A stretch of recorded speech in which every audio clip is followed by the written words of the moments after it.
I'll freaking hire myself. Running an agency is like shoveling manure at the farm every single day and putting a smile on your face while you do it. By the end of that day, 12 job offers had gone out.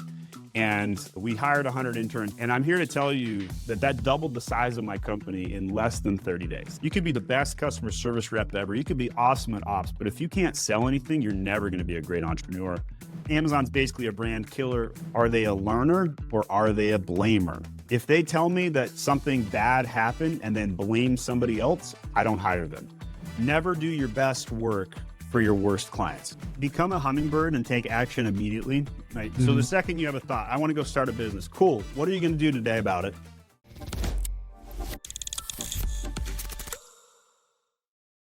Today we have a special guest, a very, very successful entrepreneur, Stephen Bolt. Hello. Hi, Stephen. How are you doing today? Good. Thanks for having me on, Will. Could you tell me about you? Yeah, so I own an agency called My Amazon Guy. It's a $20 million ARR agency.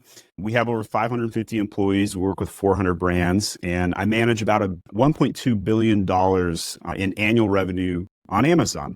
When I first started out my career, I was a TV reporter. I loved doing videos and content.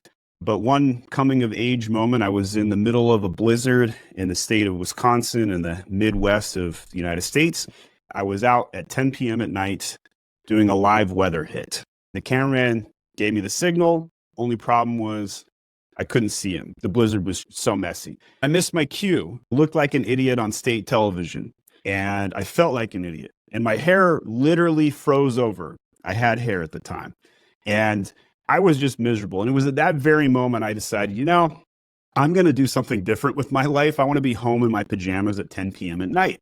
And it took me a couple of years in transition, but I went back to school. I picked up an MBA and I actively worked to try and figure out how to do something different. And I fell into e-commerce. Along the way, I ran into this thing called Amazon. I spent about 10 years in the corporate track building out Amazon companies and Amazon brands. And every single one of these companies usually have a very major deficit, just like something that they couldn't control. So I worked for the British company called Nisbets. They opened up a warehouse in Maryland on the East Coast of the United States. And they started printing out British literature to try and sell to Americans. They were calling garbage cans rubbish bins. And that just didn't go over very well. Right. And so they bought this $5 million warehouse, filled it to the brim with British goods, and couldn't move the units. Now, I went in and tripled their business on Amazon in less than 90 days, and they still went under within 6 months. I work at a French company. I worked at a German company, and just one after another, every one of these companies had some major flaw. The last company I worked at before I started my own business was a lighting company. Amazon had some interesting changes happening, and a competitor came on the scene and changed the model for them. So I took them from like $100,000, $200,000 a month in revenue all the way to 1.2 million, almost 10x them. They called me into the office one day and be like, hey, we're terminating employment. I'm like, what for? And they're like, well, we're going to go a different direction. And I'm like, after I 9x you guys, you're going to go a different direction? Like, what direction could be better than what I'm currently doing? And they're like, yeah, we understand it. That's why we're going to give you a 3-month severance. In the United States, severance is quite rare. To get 3 months is benevolent of them.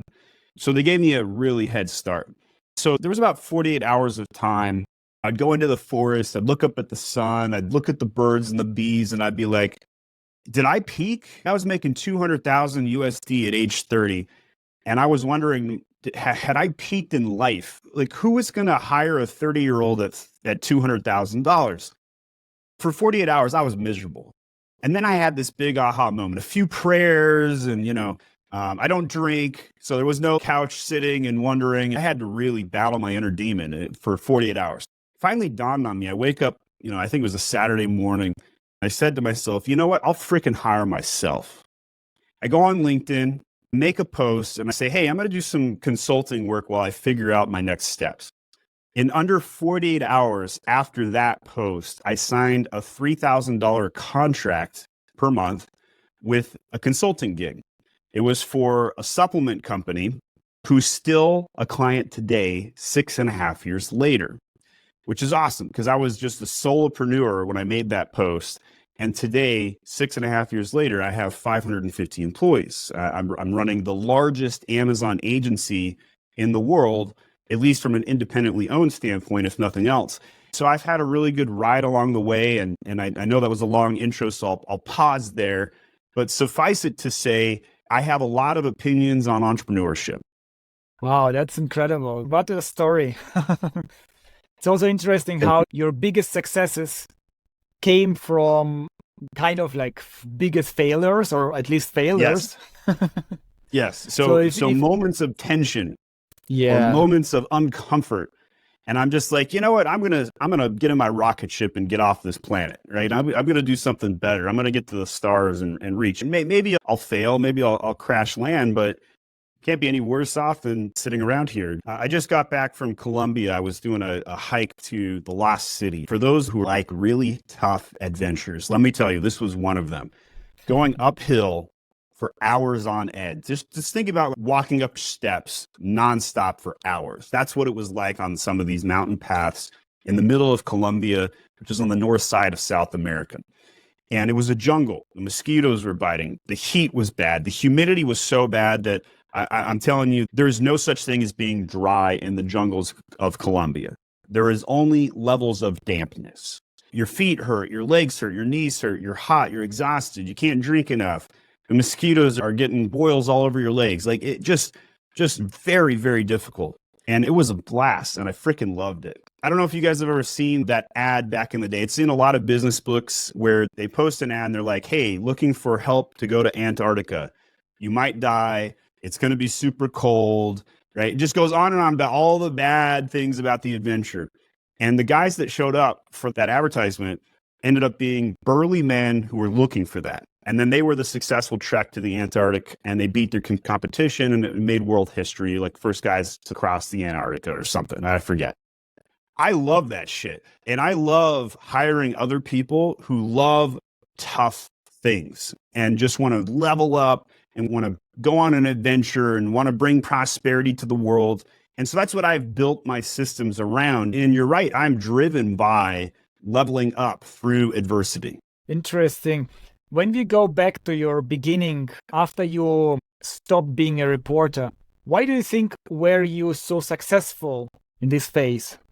So between being a reporter and my 10 years on the corporate track, television reporters make nothing. You're living in poverty. So let's establish that first, right? It's a very high skill job with very low pay. The garbage man was making more money than me as a television reporter. The second thing is that because it's high skill, I could go do anything. I was interviewing people. I knew how to ask tough questions. I knew how to tell stories in a very short time window. And so I learned a lot about everything. It's a great job for somebody who is generally just got high interest in everything. So I enjoyed being a reporter, but the news industry is toxic. You're working for a news director who's basically a drill sergeant in the Army, and every Hollywood trope seriously does apply to a news director. I've seen it all. Very early in my career, I went to school to be a reporter and fell into it very well. But the transition out of being a reporter into the next spot, I took a job being an enrollment counselor at a college, right? Like nothing glorious about that at all. But I will tell you this, while I was there, I would talk to managers all the time and be like, what can I do to advance my career? You know, what would you recommend? And one director took pity on me, put me under his wing and said, double some metrics. You figure out a metric that you can double and go double it. I picked retention, reactivation of some old leads. I basically learned and self-taught myself sales as an enrollment counselor. I figured out a process how to double the success rate of old leads. Then I made it a systematized process and gave it to other people who could replicate and achieve the same rates. So I took that to management. I'm like, look what I did, promote me. And they're like, no. And I'm like, why not? Look at the numbers. And they're like, because you're too aggressive. And I'm like, then I'm out of here, right? I started applying to other jobs. And so I applied to a sister company called Straighterline, which was selling college courses for $99 a month. I said, look at these metrics. Aren't they cool? Want me to do that for you too? And they're like, yes, we would. They hired me on the spot. I flew across the country from Utah over to Maryland. drove in a car, fit whatever I could into the car, and moved across the country. Met my wife in Maryland, popped out 5 kids. I run my business like I run my family. Hashtag never pull out. Always trying to go as hard and as fast as possible. So I've had a lot of interesting opportunities. Every single failed startup led me to referrals, led me to other opportunities. I side hustle consulted for 6 years of the 10 years on the corporate track before I went out on my own. And so the day that I had to go out on my own, I knew exactly what I was doing. I had a plan. It took me a long time to burn my ships. It wasn't until 6 months after starting my agency that, even though I had hired employees, I had 3 employees, I was successful. I was making $43,000 a month in revenue, very fast growth. And it wasn't until I looked at the bank account, I'm like, man, I'm making more money than I was 6 months ago. Maybe I should burn my ships and go all in on this and stop applying to full-time jobs. That's how long it took me to burn my ships, because I didn't want to start an agency. They're so hard. Running an agency is like shoveling manure at the farm every single day and putting a smile on your face while you do it, right? Oh man, the best manure smells so good. It smells like roses. Your manure, Mr. Client, is just fantastic. I love shoveling your manure. Running an agency is so hard. It's harder than being a television reporter. So I didn't want to do it, but I was really good at it. And then I decided, you know what? I'll just hire people to do all the things I don't like to do. And there's a bunch of business books I can reference, like Who, Not How. I built an extreme ownership sort of caliber level of talent. I set up some core values. I made sure we had radical candor. I basically built an HR model with an education type esque. And it was growing faster than I could keep up with. So there was another moment when I had to hire 100 interns, and I did it in 30 days. I call up the HR team. I'm like, hey guys, recruitment team, we have a problem. The problem is that my sales is better than operations ability to hire talent. And in about 60 days, we're going to have an implosion event, because I just signed 20 clients and you don't have enough people to serve these clients. They're going to be pissed off. They're going to want refunds, et cetera. So I got this idea. How about we hire 100 interns in 30 days? And 24 hours go by. I didn't hear anything. I call a meeting on the second day. It was a Tuesday. And I say, hey, what have you guys done? And I didn't, crickets, didn't get any response. I'm like, guys, this is freaking serious stuff. This isn't just some crazy CEO idea that I plopped on you on a Monday and then, nothing's going to happen. Like, go out and hire 100 interns. Another 24 hours go by. Wednesday comes up. Nothing had happened. I was like, I call another impromptu meeting. I'm like, guys, heads are going to roll if job offers don't go out by 5 p.m. today. And I was serious. And by the end of that day, 12 job offers had gone out. And we hired 100 interns, but it didn't take us 30 days. We did it in 23 days. And I'm here to tell you that doubled the size of my company in less than 30 days. Like, I had 100 employees. I hired 100 interns. I went to 200. It was insanity. Nobody had done this before. I've never read a business book where this was done. Never saw a social media post about this being done. But I'm here to tell you it was perfectly maneuvered. And many of those interns are now leaders today at my company. And so I figured out how to write SOPs. I figured out how to dumb down every role to make it as tactical as possible, so we could just hire somebody, make them a master at it, and then build an entire system around it. So I'm talking too long here, so I'm going to pause there again to give you a chance to interject, but I love what I do. Can you tell? Yeah, I like that you talk a lot, because there is so much interesting stories and valuable advice for our listeners and for myself as well. Why do you think was nothing happening in the beginning when you asked them for this huge goal? Have you ever had the opportunity to eat at a Chick-fil-A? I don't know if they have those over in Europe yet. No, we don't have it. You ever visit the United States, go to Chick-fil-A. Okay. Chick-fil-A is one of the fastest growing fast food restaurants in the United States. It's taking market share from McDonald's, Burger King, et cetera. Just an amazing company. The CEO of Chick-fil-A had a vision, just like I had a vision to go recruit 100 interns. His vision, though, was he wanted everybody to say, my pleasure, when responding to customers. Whenever the customer said, thank you, always respond back and say, my pleasure. Okay. Sounds basic, right? It took Chick-fil-A 10 years to get that right. 10 years. So for me to get 100 interns hired in 23 days, to change the entire methodology of my entire recruitment process, is significant because Chick-fil-A, just getting their customer service reps to correctly and every time say my pleasure took 10 years. So think about sliced bread when it was first invented. Nobody had heard of sliced bread before. That took 10 years as well. It takes 10 years for big changes, for solutions to problems that didn't exist to take hold. So oftentimes as an entrepreneur, as a CEO, I find myself repeating myself.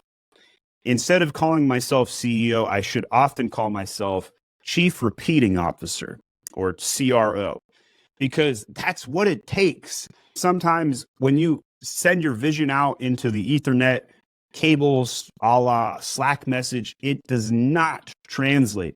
And so you have to take painstaking time to go translate it piece by piece, piecemealing it slowly, feeding them multiple meals in the same day, multiple meals in the same week to say, hey, this is what we're doing.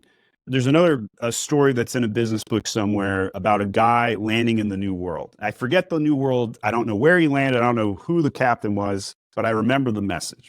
And the message was when they landed, they got off the ships. I imagine they had probably 200 people in their crew, and it was probably multiple boats or whatever. They get off the ships, and the first order the captain gave, burn the ships. Why would somebody do that? Well, because the vision was the new world was our home, and we must make it work. And by burning the ships, every person knew we could not go back home. And by default, everybody put their shoulder to the wheel and pushed along and had to figure it out. That's what leadership is often the case, is the severe positioning to make sure that everybody is hyper-focused on that one thing. You can't pick 17 projects. It's one thing. Every month when I meet with my leaders, like, for example, the August goal for my COO is to obtain 5,000 new Amazon seller leads. I told them that is your goal. They must meet these criteria. They must be inside ICP, ideal customer profile, and they must look like X, Y, and Z. I said, that's goal one. Goal two, I want you to double the response rate of our cold emails. And I said, I'm not going to talk to you about anything else for the next 30 days. But 30 days from now, if I come to you and you haven't achieved these two goals, we're going to have a problem. And that's two things, 30 days, not 17 different directions, two things, because that's how long it takes to get movement changes. And by the way, he picked those two things. We had a conversation. I said, what's the most important thing we could work on right now? And he picked those two things. I said, great, cool. Let's pick some KPIs. We had a 45-minute conversation. By the end of that call, here's the KPI, here's the goal, here's the date, here's the deadline. Go hit it. And we have to get through this Antarctic trek. We have to land in this new world and burn our ships. We have to get everybody to say my pleasure. We have to hire 100 interns. Every one of these events has a KPI, a deadline, and a vision. Do you think they wouldn't have started and you wouldn't have achieved hiring 100 interns so quickly when you didn't threaten them to get fired? Yes. I probably would have got 5 interns or 6, right? The whole playbook, the whole criteria had to change. They had to change their entire process. I am very confident if I didn't call all 3 of those meetings, that something wouldn't have changed. What's actually really interesting in looking back is that it only took 3 meetings, right? And most companies would have taken a lot longer to do what I tried to do that we accomplished in 23 days. We were ahead of schedule. And it was a very grandiose vision. It doubled the size of the company. It was very difficult. Can you imagine, hey, by the way, these 100 new bodies need to know where to go, what to do, and they need managers, right? Like you said, everybody was running around with their heads cut off, but it was magnificent and it was effective. Within 60 days, we had trained all these people and we were deploying these people and they were happy and we were happy. For the ones that weren't happy, they weren't here anymore. That's fine. Sometimes it's about getting the right people onto the bus and getting the wrong people off the bus. And then when they're on the bus, you got to shuffle seats to get them into the right seats, which is also in some other business books, a la traction or a la scaling up. A lot of these things that I've done in my career is, I'll do something and then I'll read a business book a year or two later. I'm like, I did that. I'm like, yo, where was this book when I needed this a year ago? So I try and read 2 business books every single week. I actually just ran out of business books, but I saw one yesterday on LinkedIn about how cold calling sucks. So I just bought that one and added that to my list. And cold calling does suck. Oh my gosh, it's difficult. But an entrepreneur has to be good at sales. Otherwise, their entire business model is dead. Like, you could be the best customer service rep ever. You could be awesome at ops, but if you can't sell anything, you're never going to be a great entrepreneur.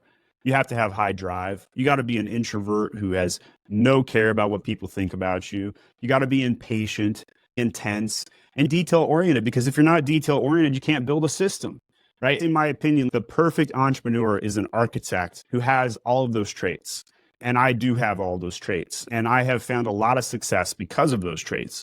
Do you think people can be trained to be good salespeople and all of those characteristics that you mentioned for to be a good entrepreneur? Or do you think there are certain type of people who are made for being entrepreneur and they still have to train, but it's only those people should start a business and have good chances of succeeding? Any behavior can be faked. I could do the complete opposite of everything I just said, and I could fake it for a time. But to have true scalable success in the fashion we've described, I believe those traits are mandatory.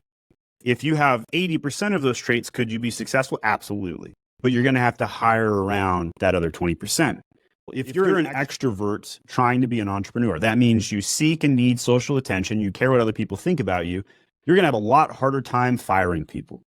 You're going to keep around the idiots that shouldn't be there, and the team is going to be angry about it. You're going to lose good talent because you kept bad talent because you're softy.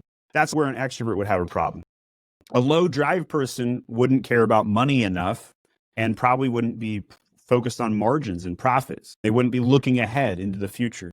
Somebody that's patient would not make enough decisions, would just sit on their laurels, right? Somebody that's more big picture, they might do really good at sales, but they can't build systems. You have to be detailed to build systems because you have to know how to go into the weeds and speak to the person who actually has to be the end user. You got to be like, hey, I need you to do step A, then B, then C, followed by D, E, and F in that order. And here's what they look like, and here's examples, and here's pictures. A big picture person has a very difficult time describing steps 3 through 7. They'll be like, yeah, step 1, 2, 10. And everybody around them is like, what are you talking about? How do I go from step 3 to 7? Because their head is so far up in the clouds. If you possess 80% of the opposite of what I initially described, then you'll probably be okay. But if you possess 100% of it, you best believe you should be an entrepreneur, right? Stop that corporate job as soon as possible, because if the things that I'm talking about resonate, you're going to be a fantastic entrepreneur. Now, if you possess 80% of that, you'll probably succeed, right? Let's say you're an enterpriser with high drive, introversion, impatience, but you're a big picture thinker.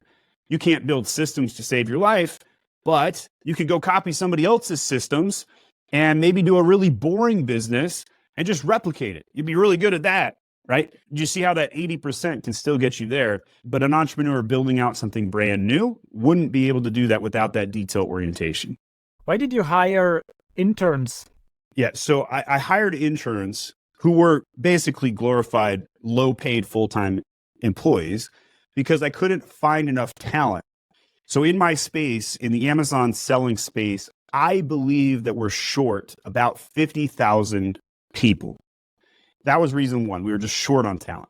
So I had to create talent. I was selling sliced bread a decade before anybody knew what sliced bread was. The second problem is that a lot of my competitors were hiring people that I didn't think were a good fit for my system. They were hiring emotional extroverts galore. I don't know what it is about agency land, but agency land really attracts emotional extroverts. And when we say emotional extrovert, I mean divas. I mean people that are really into themselves with high opinions of themselves, high ego diva type style people, right? They may have watched some Netflix show about what it's like to work at an agency, and they're like, yeah, I feel important. I want to go do that. I don't know what it is, but I just see so many emotional extroverts in the space. And that's like on Star Trek, that's like Captain Kirk. That dude is 100% an emotional extrovert. He makes gut decisions 24/7, and everybody likes him, right? Emotional extrovert. I'm Spock over here looking at Captain Kirk and wondering, how is the Enterprise still flying? And it's not logical what Captain Kirk is doing. So I'm over here as the logical introvert, all brain, no heart, looking at the guy who's making all heart, no brain decisions and wondering how we are still alive. So I went out and hired a bunch of logical introverts. Now, here's the thing that most people don't realize.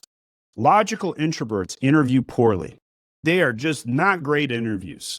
So you have to change how you interview to find this talent pool, because the extroverts crush interviews. They're so likable. They'll tell you everything you want to hear. The logical introvert will be like, no, I don't know how to do that. And it's like a core thing to the job. And you're like, what do you mean? You don't know how to do this? And you're like, no, but I think I could learn. Right? That's what an introvert would say. Right? The extrovert's like, yeah, I could do that. No problem. Just lie to your face. But an introvert doesn't do that. Right? They don't care what you think about them to some extent. I went out and hired a very different talent pool, and I had immense amount of success because of it. It was much easier to run my company because I literally use personality profiling tools like Culture Index to figure out like, hey, no emotional extroverts allowed, no blamers. We are only hiring learners, and it's okay to hire a logical extrovert, but no emotional extroverts. Like, just can't do it. In 5 minutes, I can ask a 2-question survey and have that, and it rules out 63% of the general population before I interview them. And I make decisions to hire people on paper well before I even talk to them.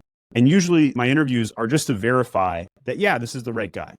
A lot of times people interview to figure out, no, do I like him? Do I not? No, I know I like you if I interview you. I just use the interview to verify that, yep, you're the right pick. How do you choose the right people, especially on paper? Well, so sometimes you got to create a new role or a new department that you've never done before. But for old departments and old jobs, you should have that super prioritized, like your SLA, your job offers, your description of what the person does should have 20 SOPs. It should be highly detailed. You should know exactly who you're looking for. For example, in a sales job, I want to hire a high drive extrovert who's impatient and a big picture thinker. That's 2 traits different than what I am, because that's a persuader, somebody who's really good at persuading and does really well in sales. Versus maybe somebody working in Excel files, I might want to hire a team player, opposite of high drive, an introvert who's patient and detailed. Why? Because they're going to do the same thing all day long. They're going to be systematic. I'm going to leave them heads down for 8 hours at a time and not talk to them, and they're going to be happy about that. Now imagine if we put the extrovert in charge of the spreadsheet. They would lose their damn minds, because they'd be like, I have nobody to talk to. I have nobody to help me. Understanding, like, logically speaking, who is going to succeed more often in which role makes sense. Now, somebody listening to this is going to be like, oh, this is absurd. You can't use personalities to decide who's going to do better where. And there's exceptions to every rule. And they would be right 7% of the time. But 93% of the time, I am 100% right. I've seen so much data on this. I've had over 100,000 people apply to my company and take a 2-question survey. I have all of the data that I possibly could need. So I'm very confident. And anytime I try and violate this tenet and go outside the norm, I always pay the consequences. I keep a framework that I do not violate, and I hold it dear to my heart. Could you give an example or 2 of those questions you ask to distinguish the right people? The question that is asked in the survey is just simply, here's a bunch of words in front of you. Select which words describe you. It's as basic as that. During an interview process, I do take that one layer deeper. Instead of, okay, I understand your culture already because I have the survey, but what I don't know is your ethos. I don't know what makes you tick. So tell me, what's the largest mistake you've ever made working at a company? The largest financial impact. I ask that of high drive people all the time. A question that I'll ask highly detailed people is I'll say, hey, tell me about a mistake that you've made. What happened? And what I'm listening for is, are they a learner or are they a blamer? If they tell me that something bad happened and then blame somebody else, I don't hire them. But if they tell me that they made the mistake and here's what they learned from it and they never made that mistake again, I love hiring learners. So those are the sort of questions that I would ask. How important is their experience in exactly doing the same things that you are looking for? Or is it more important about the character? Character and culture all day long. That works for me because I'm an educator, right? I'm an education system. I built an education company that happens to be an agency. Now, a lot of other companies cannot replicate my process. They don't have 2,000 videos on YouTube. My Amazon guys search volume for my brand is very good because of all of the content we've put out. We have people that do the job. They're an Amazon specialist at another agency by following the My Amazon Guy SOPs, right? So sometimes people will apply to us just because they've already used our process and they love it so much and their current company doesn't provide one.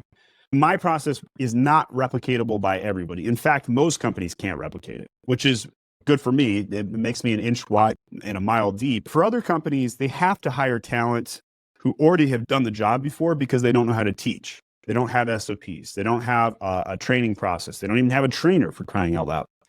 Those companies will pay a premium for people who have gone down that path and have done the job for 2 years. There's nothing wrong with that. It just means that instead of paying for a trainer and building out SOPs, you're going to have to pay for talent that already know how to do the job. The other problem to that is if there's not enough talent in your space, the premium keeps going up. By hiring interns, I'm paying bottom dollar. I can train, I can build in a group of 10 people at a time, typically. And then of that 10 people, I know that 3 will become managers. I know that 3 will be good and 3 will not be good. And then 1's a wild card. And that math checks out indefinitely. And for the cost of 1 qualified full-time hire in the United States, I can hire 5 interns in the Philippines, maybe even 6. And then I have way more hands on deck to do things. The nice thing about hiring in the Philippines is they are really detailed over there. They're also more American than most Americans. I go down to the Philippines and they're singing American karaoke and they know more songs than I do. So there's a lot of great things about the Filipino culture and things that I've learned as I've done my international travels. And I don't have a physical building. I could hire anybody anywhere. I've had 2 guys out of Romania. I've had guys in Spain, the United Kingdom, South Africa, Venezuela, like everywhere around the world. I've hired people. How do you keep them motivated, especially when they're working remotely? Learning. The nice thing about hiring learners is they love to learn. And since I'm an education company, what do they like to do? They love to learn. So they join MAG because they like to learn, and they stay at MAG because they like to learn. Some people listening to this will be like, that's preposterous. And for those people that think that's preposterous, you're not the person I'm trying to hire. You're not a learner.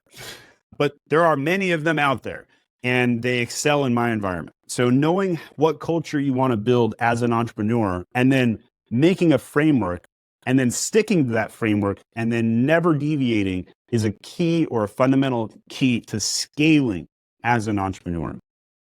How do you make sure the wrong people go away? Fire them. Simple as that, right? You obviously can be soft on the people and tough on the issues in a good way. We have certain things. If you steal from the company, steal time, we're going to fire you on the spot. That's in the employee handbook. There are other things like making mistakes. We'll give a warning. We'll give them a PIP, a performance improvement plan. Give them a chance to fix themselves. We'll do all of those things like a normal company does. The difference in the PIP, it will say if you don't correct these behaviors, your job can be terminated. The nice thing about the process and the framework is that not very many wrong people get in, but when they do, we feel it because it's so glaring. It's like looking at the black sheep and we're like, oh man, this is a black sheep. This is probably not a good fit. Maybe you should go apply somewhere else. You're not going to do this anyway. How did the environment on Amazon change over the years? So it's getting harder every year. The competition's going up. My company grew to 20 million ARR. I'm static for the first time in 6.5 years. Buyer sentiment, sellers are a little put out. Economy's a little soft. So those are some of the things that we're seeing change. Amazon increases the rules every year, so it gets harder and harder. 10 years ago, I could buy position 1 in PPC, get an ad at the top of Amazon for 2 cents a click. Today, some categories I'm paying $6 a click. We're seeing a lot of money movement, a lot of changes to just the gold rush. It's still great to sell on Amazon, but it's not passive income. And so whenever I'm talking to Amazon sellers, they're a little bit more skeptical. The gold rush is over, the VC money's dried up. But I would say it's very easy to obtain a 15% net margin while selling on Amazon. And that's classic in almost every business sector ever. And so it's a great opportunity if you know what you're doing. And if you don't, I hope they hire me. And that's where I hang my hat. I teach, I share all my trade secrets. Some people will use them and never talk to me, but other people will use them and be like, this is too hard. I'm going to hire to pay you to do it for me. And that's my entire business model in a nutshell.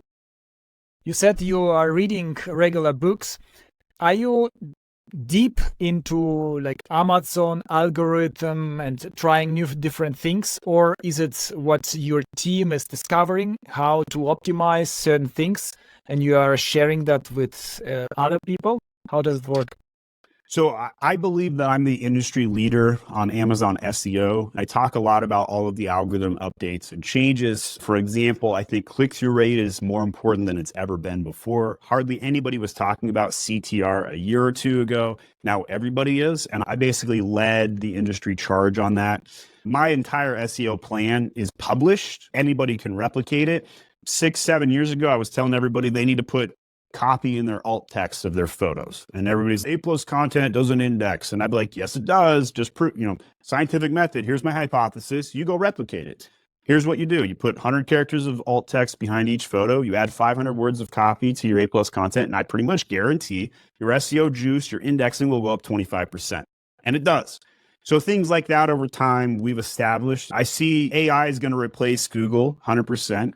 Hopefully AI is not censorship AI, because Google is 100% censorship and ChatGPT is censorship. Grok 2.0 on, coming out by Elon Musk is like the first like anti-censorship AI. And it's like allowing you to make pictures of Kamala Harris and Trump together and, like pregnant and holding hands and walking on the beach. Like you can't do that with any other AI right now. That's how level of non-censorship we're seeing. I'm hopeful to see some of these things, the algorithms changing. I'll give you one tip that I learned just this last couple months. Buying backlinks for websites, still a thing, right? I bought 500 backlinks for the term Amazon agency, and I went from position 6 to position 2. I didn't do anything else. I just bought 500 backlinks. So anybody that tells you backlinks don't work, they're wrong. It still does. All of the classic SEO things that you've heard probably over the last decade still work, just to varying different degrees. Yeah, we sell guest posts and backlinks, so for us it's clear that it works. There you go. Hire Will, because it still works, guys. I believe I'm literally proof of it. I guess you test all the time. I test everything. The nice thing about Amazon is we get really fast data, just lickety-split fast data. Sometimes on websites you have to wait a little bit longer. You don't have enough traffic. But on Amazon, that's not the case. You'll know immediately. There's almost anything you can do on Amazon, you'll know in 7 days. Yeah, with Google, it's much more difficult. You see the results sometimes 6, 9, 12 months later. Yes. One of the other things that's very unique about Amazon is you need sales to get sales. It's a very weird statement. But the more sales you get in the Amazon algorithm, the more it rewards you and gives you free rankings, right? Google claims that it uses engagement rates, but I could write like the highest quality content. It doesn't even index or rank, right? I buy some backlinks, all of a sudden to the top of Google. So like their whole system is corrupted and nonsensical in many ways.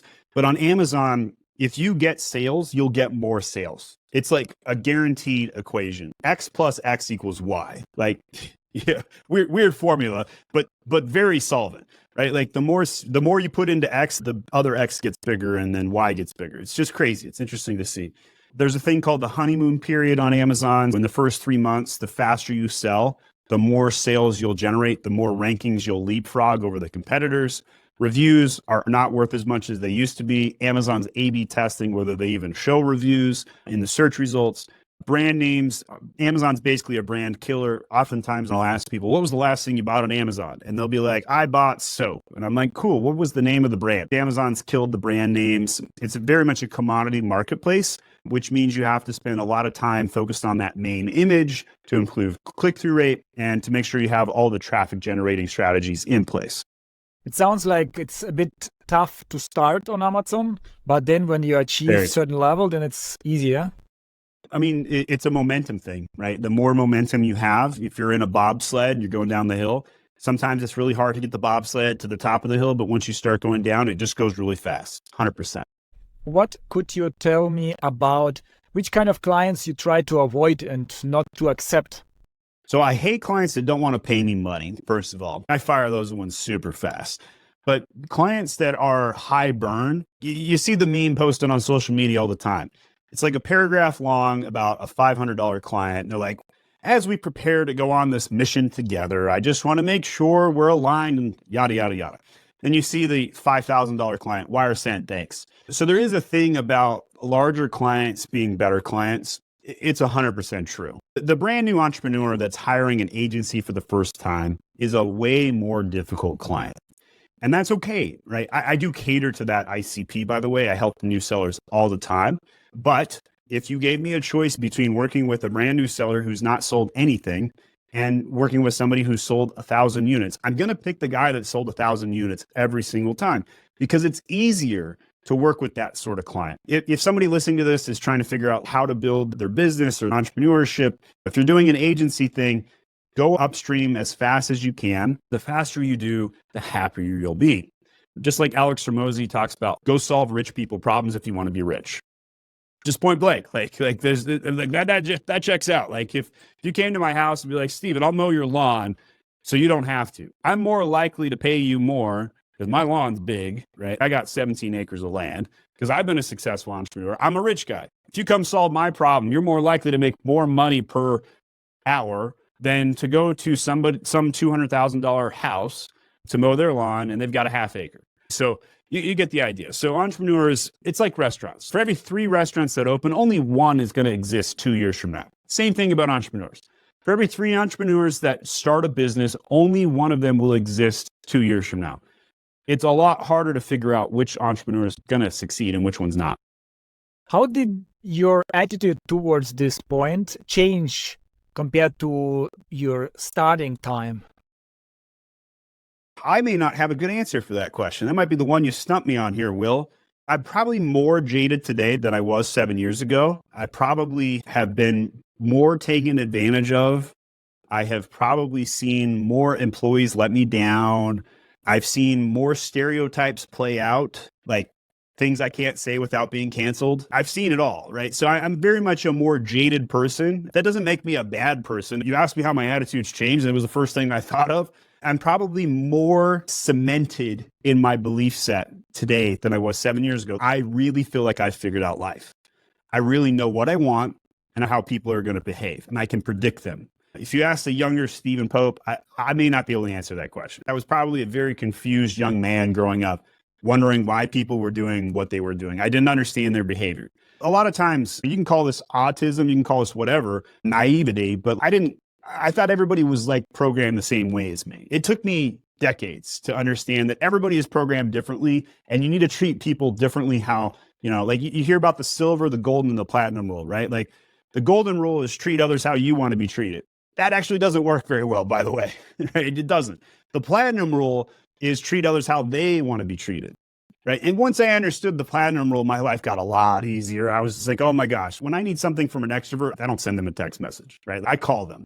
Right? Way more effective to call an extrovert if you want to get something. If I want something out of a high drive person, I don't ask nicely. I just tell them, I'll horse trade.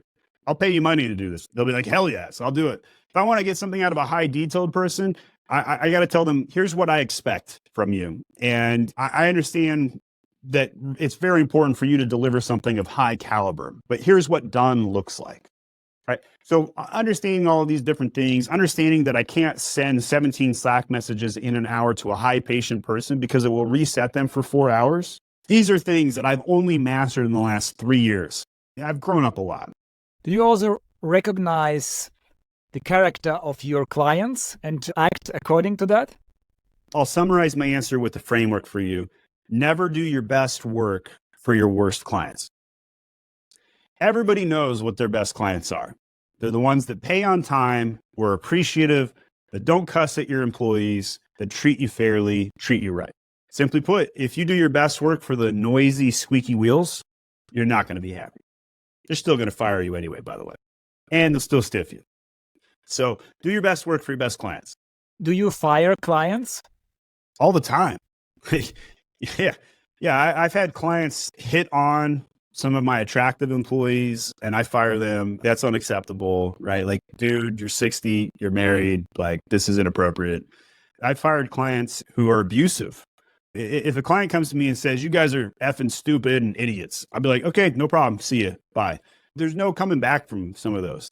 Agency land is high churn, high burn. It's very taxing to work at an agency. It's why it took me 6 months to burn my ships initially when I went down this path, because I knew what I was getting into. I had worked at an agency before. I'd worked at Moxie Interactive out of Atlanta, Georgia, and I knew what I was signing up for. The only client that Moxie Interactive had me work on was Verizon Wireless. I was able to take their mobile app from 2.5 stars to 3.7.